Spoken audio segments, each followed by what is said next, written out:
যদি কেউ বলে শুধুমাত্র একটি দল ডিসেম্বরের মধ্যে নির্বাচন চায়, এটা কি সত্য কথা? এটা কি সত্য কথা? 52টি দল, আমি সংখ্যাটা বলছি জোরে, 52টি দল ডিসেম্বরের মধ্যে নির্বাচনের আমাদের সাথে যারা কাজ করছে তারা বলছে, আরো প্লাস আরো দল আছে। এরা এখনো নিবন্ধিত দলও না, বাংলাদেশের মানুষের সাথে এদের কোনো সম্পৃক্ততা নেই। এরা জানেও না কি কি দল আছে। আপনার মনে আছে 1/11-এর পরে কতগুলো দল সৃষ্টি হয়েছিল, কিংস পার্টি না কি বলে এটাকে? তাহলে কি আমরা কি আবার ওই লাইনে চলতেছি না? একটি অনির্বাচিত সরকার থাকলে এই কথাগুলোর কিন্তু কোনো মূল্য নেই। আমি কিন্তু নির্বাচিত সরকার, নির্বাচিত বিরোধী দল, নির্বাচিত সংসদ তাদের কথা বলছি, আমি গণতন্ত্রের কথা বলছি। অনির্বাচিত সরকার কি করবে না করবে আমার মাথা ব্যথা নেই, কিন্তু আমার মাথা ব্যথা আছে, আমি একটা নির্বাচিত সরকার দেখতে চাই। আমি একটা নির্বাচনের মাধ্যমে বাংলাদেশের গণতন্ত্রের পুনঃপ্রবর্তন চাই। এটাকে বাধাগ্রস্ত করা চলবে না। যদি কেউ বলে শুধুমাত্র একটি দল ডিসেম্বরের মধ্যে নির্বাচন চায়, এটা কি সত্য কথা? এটা কি সত্য কথা? ইতিমধ্যে আমাদের সাথে যারা আমরা ঐক্যবদ্ধভাবে শেখ হাসিনার সাথে আন্দোলন করেছি, 52টি দল, আমি সংখ্যাটা বলছি জোরে, 52টি দল ডিসেম্বরের মধ্যে নির্বাচনের আমাদের সাথে যারা কাজ করছে তারা বলছে, আরো প্লাস আরো দল আছে।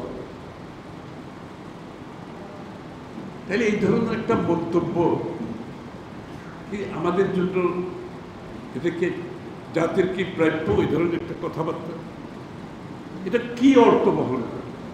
এই সময়ে জাতি যেখানে সামনের দিকে যেতে চাচ্ছে, কি অর্থ বহন করে? আর নির্বাচন ডিসেম্বরের মধ্যে চায় না কারা? তাইলে বলি কয়েকটি দল, হাতে গোনা 4-5টি দল, তাদের সমর্থনের ব্যাপারে আমি কিছু বলতে চাই না, সেটা আপনারা বুঝে নেন। না আমি বলতে চাই না, এটা জনগণ বুঝে নেন। এরা এখনো নিবন্ধিত দলও না, বাংলাদেশের মানুষের সাথে এদের কোনো সম্পৃক্ততা নেই। এরা জানেও না কি কি দল আছে। আপনার মনে আছে 1/11-এর পরে কতগুলো দল সৃষ্টি হয়েছিল, কিংস পার্টি না কি বলে এটাকে? তাহলে কি আমরা কি আবার ওই লাইনে চলতেছি না? এই যে কয়টি দল যাদের নিবন্ধন হয় নাই, যাদের জন্ম 5ই আগস্টের পর, চিন্তা করে না, নিবন্ধন নাই, 5ই আগস্টের জন্ম, এরা চায় না, কথাগুলো বলতে চাই না। এই জন্য আমরা জাতিকে বিভক্ত করতে চাচ্ছি না। জিয়াউর রহমান সাহেবের মতো তারেক রহমান সাহেব চাচ্ছে জাতিকে একটা ঐক্যবদ্ধ করার জন্য। এই জন্য আমি অনেক কথা এখন বলতে পারি, আমি বলবো না, কারণ এগুলো বিভক্তি সৃষ্টি করে। যে কথাটা একেবারে না বললে পারেন, হয় না, এই জন্য আমি কথাটা বললাম। যেহেতু একটা স্টেটমেন্ট করা হয়েছে, এটা যদি আমি উত্তর না দিই তখন জনগণ তো ভুল বুঝতে পারে, এই জন্য কথাটা আমি বলেছি। কিন্তু এরপরে অনেক কথা বলতে পারি, কিন্তু বলবো না। আমরা চাই একটা ঐক্যবদ্ধ জাতি। জিয়াউর রহমান সাহেব যেটা চাই, তারেক রহমান সাহেব একটা ঐক্যবদ্ধ জাতি চাই, এবং গণতন্ত্রের উত্তরণের জন্য আমরা গণতন্ত্রের প্রতি সবাই ঐক্যবদ্ধ থাকতে হবে।